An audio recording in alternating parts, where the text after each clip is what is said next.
So if they had telephones then, the phone would ring from Abraham Lincoln to Jefferson Davis in the South and say, President Davis, this is President Lincoln, and we need what you have. And President Davis says, ain't our problem, it's your problem. Well, it's your problem now because we're going to come and get you. And we're going to take everything you have, and we're going to call it the Civil War and say it's over slavery. Well, it's a well-known fact the governor of Maine had 65 slaves.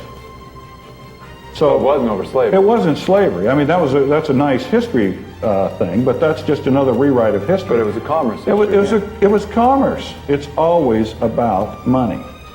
In that context, Lincoln then suspended the Constitution of the United States in 1861, and the Civil War was declared. Now, with that suspension comes in what we now know as executive orders. If you trace back executive orders, the first one was written in 1861. The only way they can write an executive order then and now is if the Constitution of the United States is suspended. So, therefore, we come back modern day. If you mention your constitutional rights one more time in my courtroom, I'm going to put you in jail for contempt, because there is no such thing. Okay? So now we need a new pledge. Lincoln, to his credit, figured it out, I believe, before the end of his term. And that's why he was killed. First thing he did was print greenbacks. And he was going to repudiate the debt and issue currency of the United States with no interest. Okay, that was his reorganization. Yeah. That was his reorganization plan. Okay, a bullet got in the way of that. Interestingly, 100 years later, another president tried the same thing, and he got killed too. His name was Kennedy.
That's how all that ties together.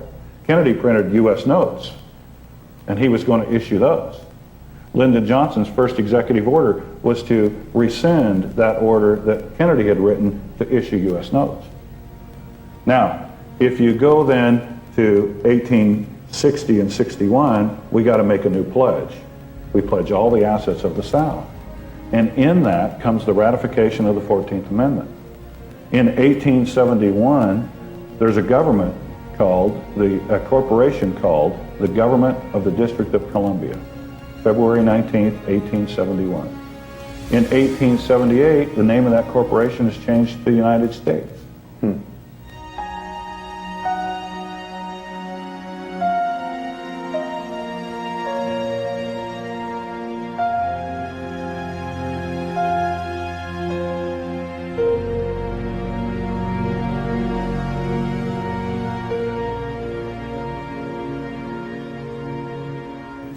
Now the 14th Amendment is here.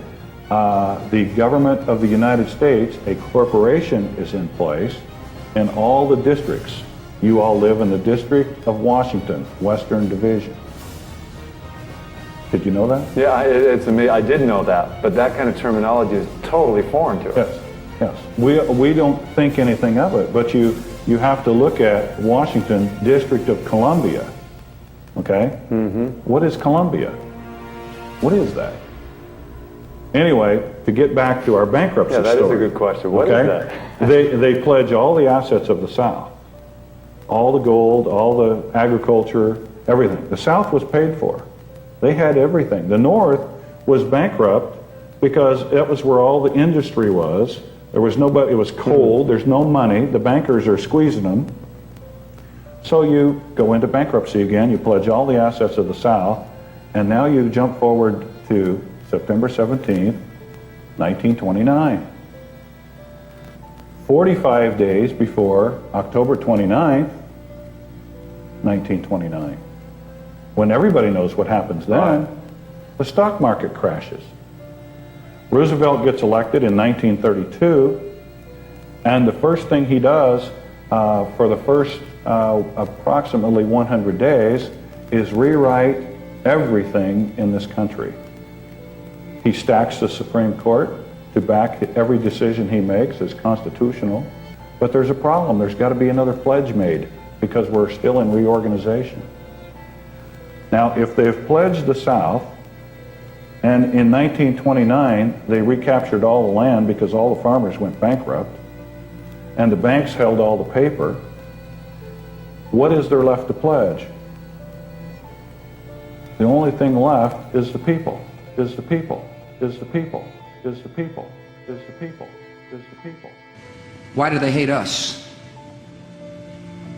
They hate what they see right here in this chamber. A democratically elected government. Their leaders are self-appointed. They hate our freedoms. Why the international terrorist movement hates us so much. Many argue that they hate us for our policies. It is my judgment that they don't hate us for what we do, but they hate us for what we are. We are open, tolerant, accepting of others, and this is diametrically opposed to what the fanatic terrorists believe in. They reject our respect for life, for individual rights. They reject our conception of personal choice in the way we dress and the way we educate our children, in our choice of music and art, choices I should say. It's a completely different world outlook. And therefore you're absolutely right when they say that they hate the West, not for what it does, but for what it is. It is. We are a target because of who we are and how we live, our society, our diversity, and our values. Values such as freedom, democracy, and the rule of law.